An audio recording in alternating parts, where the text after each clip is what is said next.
Friends, આજે આપણે બનાવીશું મિક્સ વેજીટેબલ સોજીના ચિલ્લા.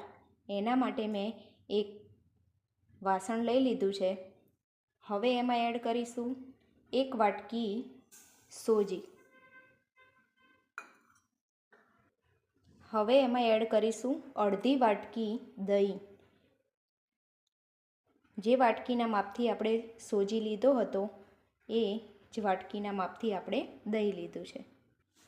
હવે સોજી અને દહીંને મિક્સ કરી લઈએ. એમાં થોડું થોડું ઉમેરી પાણી અને એક સરસ બેટર તૈયાર કરી લઈએ. એકી સાથે આપણે પાણી નથી ઉમેરવાના. જો આપણે એકી સાથે પાણી ઉમેરી દઈશું તો એમાં ગાંઠા પડી જશે અને બેટર સ્મૂથ નહીં બને. એટલા માટે થોડું થોડું પાણી ઉમેરી અને બેટર તૈયાર કરી લઈએ.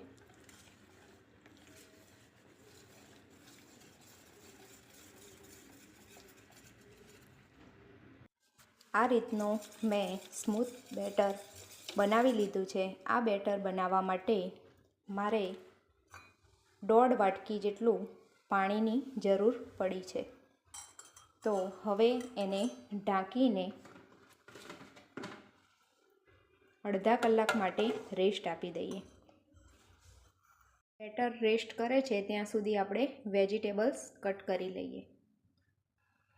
બેટરમાં એડ કરવા માટે મીડિયમ સાઇઝની ડુંગળી, થોડું એવું ટામેટું, ગાજર અત્યારે મારી પાસે લાલ કલરનું પડ્યું હતું તો એને મેં છીણીને લીધું છે.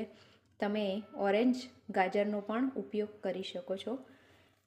આદુ, મરચાં અને લસણની પેસ્ટ, કેપ્સિકમ એને પણ મેં આ રીતે ઝીણું ઝીણું કટ કરીને લીધું છે અને કોથમીરના પાનને આ રીતે મેં કટ કરી લીધા છે. હવે આ બધા શાકભાજીને બેટરમાં મિક્સ કરી લઈએ. હવે ખોલીને બેટરને ચેક કરી લઈએ તો સરસ સોજી પલળીને તૈયાર થઈ ગઈ છે. તો હવે એમાં એડ કરીશું 3 ચમચી બેસન. વિસ્કરની મદદથી મિક્સ કરી લઈએ. ચણાનો લોટ ઉમેરવાથી ચિલ્લા એકદમ સરસ બને છે.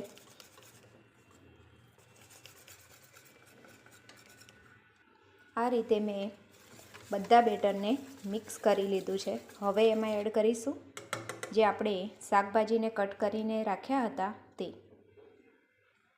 આ રીતે મેં બેટરને અડધું અડધું ટ્રાન્સફર કરી લીધું છે બીજા બાઉલમાં. આ બેટરના મારે પ્લેન પુડલા પાડવાના છે એટલા માટે. હવે આ બેટરમાં આપણે વેજીટેબલ મિક્સ કરી લઈએ. આદુ, મરચાં, લસણની પેસ્ટ, ગાજર, ટામેટાં, ડુંગળી,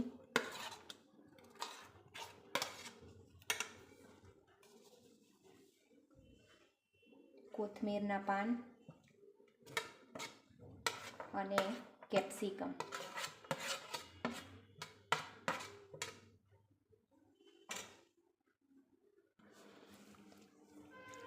બધા શાકભાજીને બેટર સાથે મિક્સ કરી લઈએ.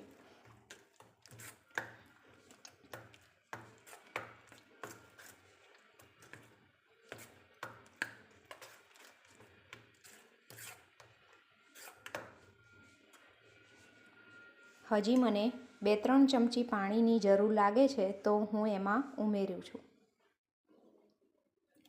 2 ચમચી પાણી અને બેટરને હલાવીને મિક્સ કરી લઈએ.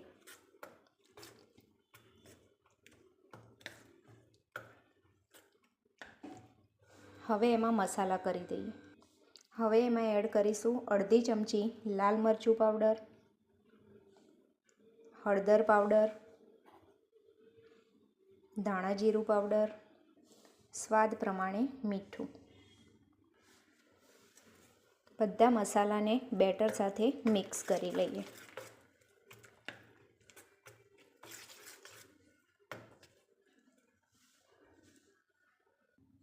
બેટર આપણું તૈયાર થઈ ગયું છે. તો હવે ચીલા પાડવા માટે એક નોનસ્ટિક તવી લઈ લઈએ. અહીં મેં નોનસ્ટિક તવી લઈ લીધી છે. એને ગરમ થવા માટે મૂકી દીધી છે. ગરમ થાય ત્યાં સુધી એને થવા દઈશું. તવી ગરમ થઈ ગઈ છે તો આ રીતે તેલથી ગ્રીસ કરી લઈએ.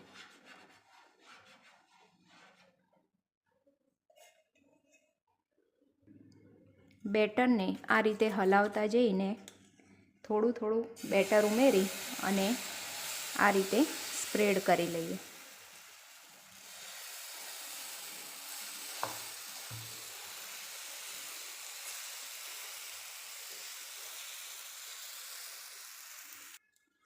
એક બાજુ આ રીતે પાથરી અને થોડું તેલ ઉમેરવાનું. આપણે વધારે તેલનો ઉપયોગ નથી કરવાના.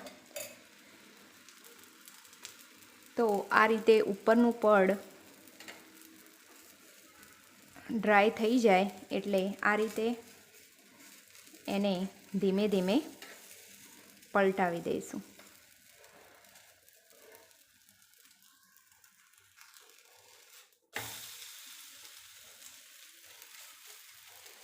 જો ફ્રેન્ડ્સ, કેટલી સરસ ડિઝાઇન પડી છે. તો બંને બાજુ ધીમા તાપે શેકી લઈશું. આ રીતે બંને બાજુ પલટાવીને શેકી લેવાનું.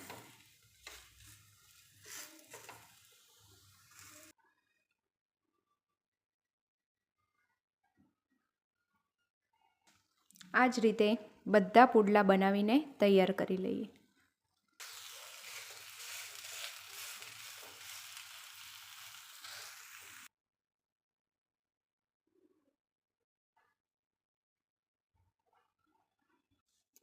આ રીતે મેં બધા પુડલાને બનાવીને તૈયાર કરી લીધા છે.